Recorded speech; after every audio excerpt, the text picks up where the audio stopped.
Бала күнімізде жейтін осындай трубочка дайындайтын боламыз. Өте әдемі әрі дәмді трубочкалар шығады. Ең алдымен бізге 300 грамм ұн қажет болады. Мұздатқышта тұрған 200 грамм сары май қажет болады. Дәл осылай теркадан өткізіп, крошка дайындайтын боламыз. Ұнымызды бір келкі крошка шыққанша араластырамыз. Енді үстіне 80 грамм мұздатқышта тұрған суымызға 1 желток және 2 кішкене қасықпенен уксус құятын боламыз. Уксустың проценті 90% және бір араластырып аламыз. 1 келкі қамыр илейтін боламыз. Еттің қамырындай қамыр болуды шарт емес. Дәл осындай 1 келкі қамыр илесек жеткілікті. Қамырларымызды 2-ге бөліп аламыз. Жұқа етіп, ұнға аунатып, жаятын боламыз. 1 келкі жұқа болуы шарт. Дайын қамырларымызды осылай ұзынша етіп кесіп аламыз.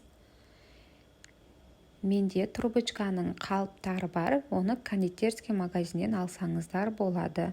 Дәл осы қалыптарға осы ұзынша етіп кескен тесталарымызды орайтын боламыз. Орау барысында кішкене қолмен басыңқырап орайтын боламыз. Май, ешқандай зат жақпаймыз қалыптарға. Алынған кезде ол оңай өзі алынатын болады. Мінекей, жетпей қалған жерлеріне келесі қамырды орап жібереміз. Дәл осындай әдемі трубочкаларымыз шығады. Міне, трубочканы ораған кезде басы менен соңғы жағын ашық қалдырамыз, себебі алған кезде ол оңай алыну үшін қажет болады. Дайын трубочкаларымыздың үстінен жұмыртқаның сарысын жағып шығамыз. 200 градуста 15-20 минутқа жібереміз.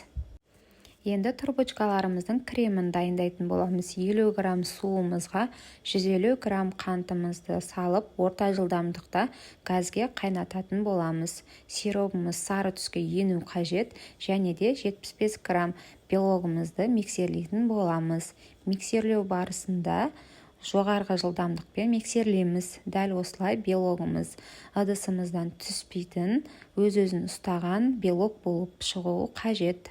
Міне дәл осылай төңкеріп, тексеріп қараймыз.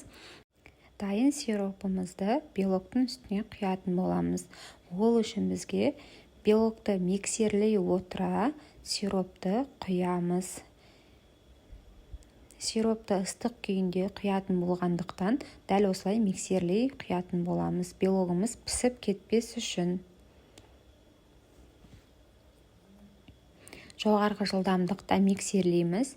Мінекей, біздің белогымыз осылай көпіріп, өз-өзін ұстаған белок болып шығады. Бұл біздің трубочкаларымыздың кремі. Мінекей, креміміз дайын.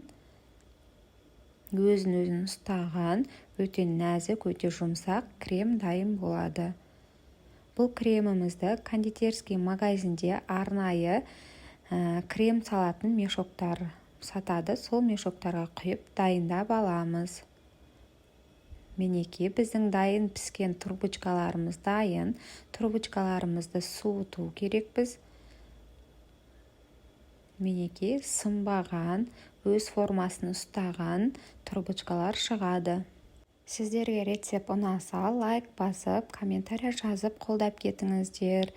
Қазақ тілді бұдан да басқа рецепттер шығатын болады. Мінекей, дайын трубочкаларымызға дәл осылай кондитерский магазиннен алған мешогымызбен кремдерімізді осылай құятын боламыз.